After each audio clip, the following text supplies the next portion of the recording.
Welcome YouTube and welcome back to my channel. I'm so excited for today's video because I'm gonna travel. I finally have some time for myself and I'm gonna travel out in the world. There's only two things I want to keep happening. I want to keep it as cheap as possible and I want to travel this month. So let's go see where we can go. Okay, so this is Skyscanner. If you don't know Skyscanner, this is amazing. Literally, I can search for Billund, which is the closest airport to me, and I can say Udforsk overalt. Of course, this is in Danish. I'm very sorry, but I can say go anywhere.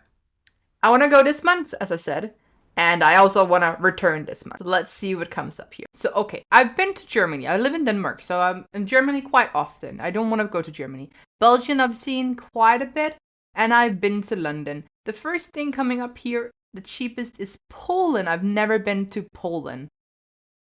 So, from this, I see that the cheapest option is Poznan. I have no idea how that's pronounced.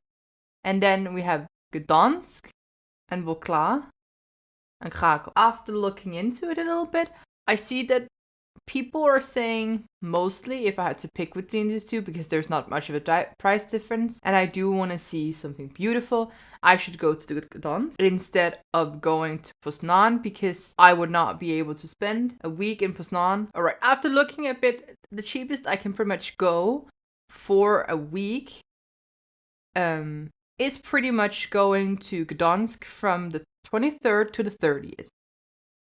This is because this is only for 5 days and it's even more expensive.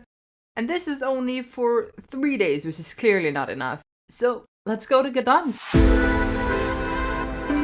Pretty, I think. I'm gonna be most touristy of all. Like, I am so ready for this. This was my first look into Gdansk. Look how breathtaking this is when you walk into the old city here.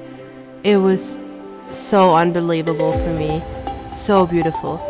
The first night I met up with two lovely girls and they showed me the old town, they showed me the city, and we went out for dinner and they were so lovely and so kind, and they even told me some history about Gdansk and how the city would build up after World War II. We even went around a bit at nighttime afterwards that I will show you a bit later. It was so beautiful.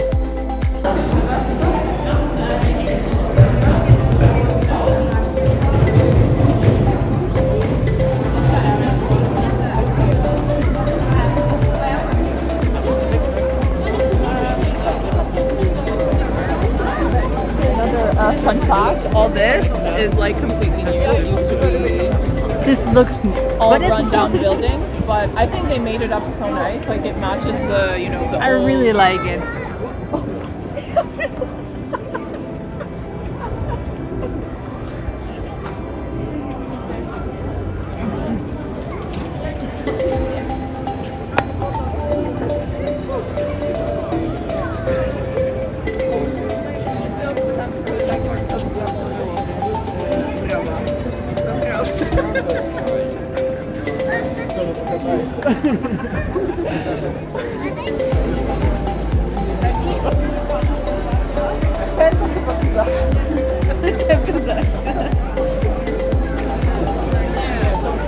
This place looks good as well. I've never been. Well, then we go now. It's called House of Sushi. Or I'm so full, I can't. Oh, here's her ship. That's her pirate ship. She's coming from here.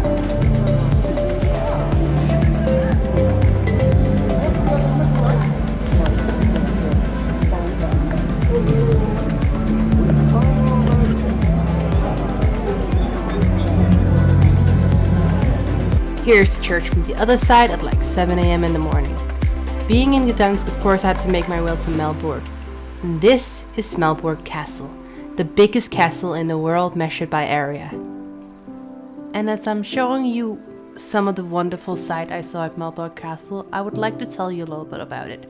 Malbork is located about an hour away from Gdansk by train. It is fairly easy to get there and it's an end of a line station, so once you get to Malbork you're not getting any further because the tracks doesn't go any further. Before going, I would recommend going on the webpage to check on which route you would like to take. So they actually have two different kinds of route. What I'm taking here is what is called the green route. which takes you around for about 1.5 hours to the outer bailey, the gate passages, the courtyard, and the middle of the high castle. And this one cost me about 6.5 euros to take. Another option is to taking the historical route. This generally has to be booked in advance, and that's why I didn't do it, and I wasn't even offered it at the cashier when I was there. It costs about 15 euros to take this route, and it takes you on a tour of the entire castle, and it partly even covers the green. This one takes 3.5 hours. But saying that, I'm not sure how much of the castle you can even enter, because when I was there,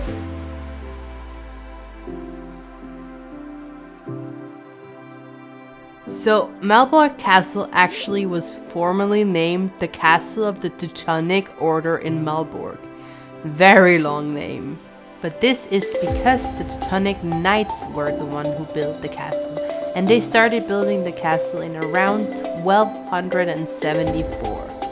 And as I said, it is the biggest castle in the world. It has 52 acres, 21 hectares of land in this castle, so that's why it is the largest fortress by land area.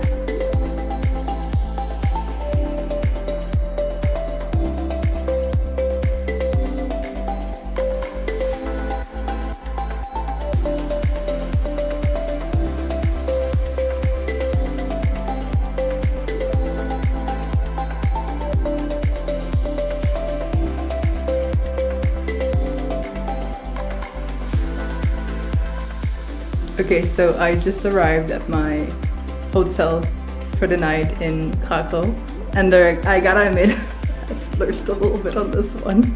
I really needed it, my body really needed it, so yeah, this is my room for the night. I actually have rented a whole apartment. There's a tiny kitchen here. It's even a tiny fridge, which is super handy because I have some watermelon and some stuff that I got from the market. I can even make some coffee. There's even coffee pots here for me to do. And I have a little living room area and a bed. The center is literally 1 minute that way and then you're there. So, but the main reason I booked this hotel is the bathroom. Because this bathroom is, as you can see, super nice. But it has this. I am so excited to be in there tonight and just chill. But first, let's see a bit of Krakow. I only just arrived this morning and decided to go see the salt mines, so I didn't really see any of the city at this point. So I decided to go on one of those boat trips out on the water to try and see a bit of it. I gotta say, this is not a good option if you do want to try and see a bit of the city and do want to try and find your way in the city, because you don't see much. We heard a bit about the churches and it was a beautiful sundown ride. Absolutely gorgeous to take this trip. Other than that, we saw this fair that you see in the distance, which was super gorgeous, but again, it's something you can just walk to easily.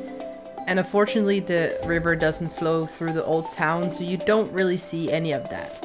If you're looking for trying to find your way, I would recommend a guided tour or hopping on those buses around the town so you can actually see and find your way in the town. Much easier than this was. I spent 2 days in Krakow and this was mostly just the salt mines and then going to Auschwitz, which will be in another video. After spending 2 days in Krakow, I pretty much decided to take 24 hours in Warsaw.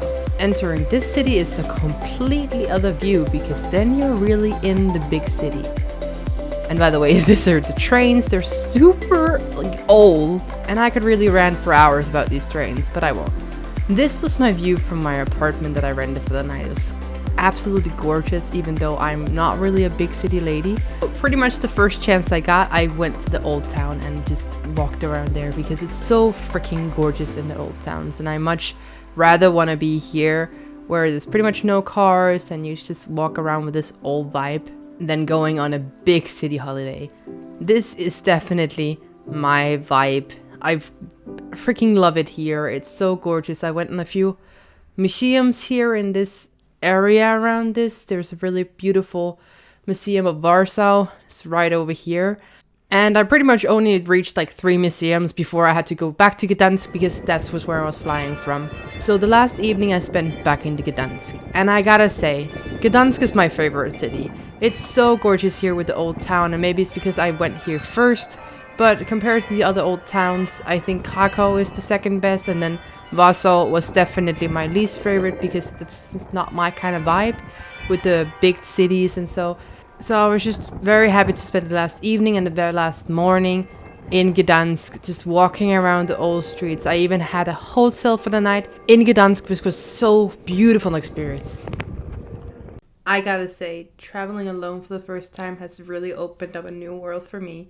It was so amazing to get to Poland with no things planned, meeting new people, being out of my boundaries all the time, going to dinners alone, going everywhere and just talking to strangers. And it was amazing how many people I got to talk to, and that's just not normally something I do.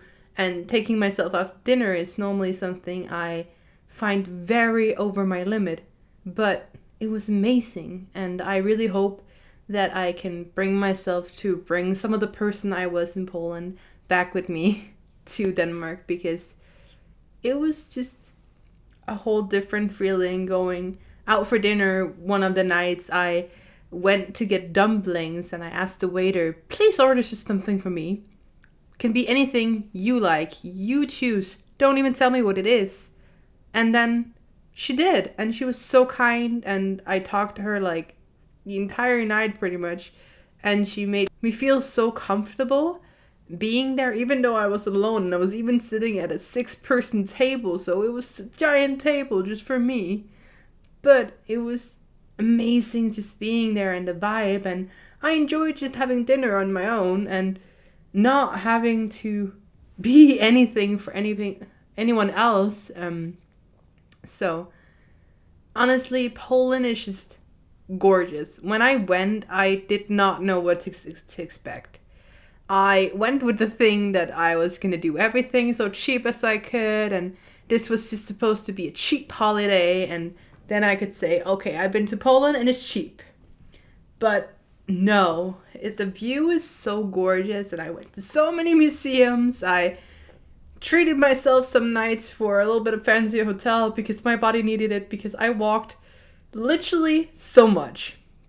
I walked so much that I've been sick for a week afterwards coming home because my body's been so exhausted.